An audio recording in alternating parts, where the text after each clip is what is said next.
to start by pointing out that, for me, one of the most surprising things I've discovered about slowness is that when you publish a book on the subject, you end up going around publicizing and promoting it at extremely high speed.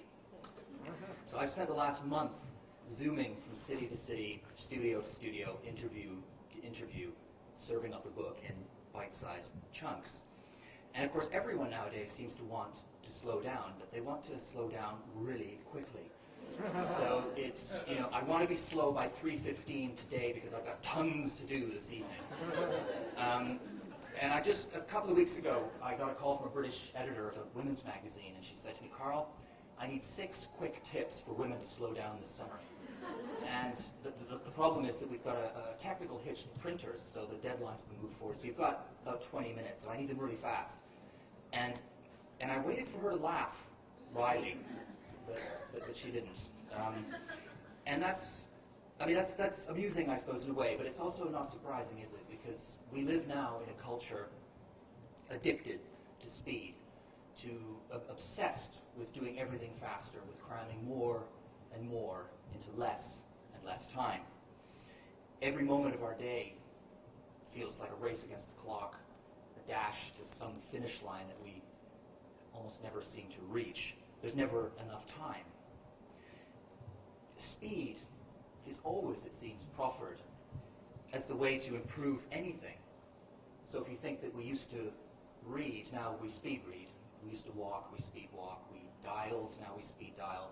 And of course, we used to date, and now we speed date. And this obsession with accelerating means that we even seek to speed up things that are designed to slow us down. So the other day I was in a bookstore in London, and I came across a book called The Impatient Gardener, of all things. And you can imagine the tips in the book, all sorts of tricks for how to speed up Mother Nature in your backyard. So it's, how to make your roses bloom on demand, or just-in-time composting.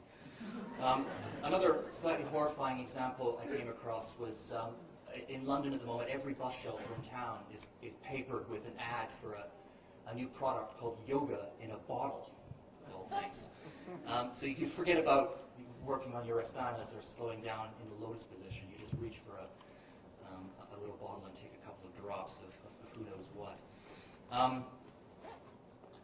And again, I suppose it's not surprising that this is the way things are. We live now in a world predicated on that famous phrase from Carrie Fisher, the American actress, who said, very tellingly, that instant gratification even takes too long. And the problem, I think, for many of us is that we're so hyped up, we're so caught up in all this acceleration, we're so marinated in the cult of speed that we fail to notice the damage that it does to us, the toll that it takes on our health, our diet, our relationships, our communities. And sometimes, often for people, it takes a wake-up call, something to jolt them out of that speed tunnel. And for many, that comes in the form of an illness, or a heart attack, or burnout, or an ulcer, all of which people are experiencing at younger and younger ages.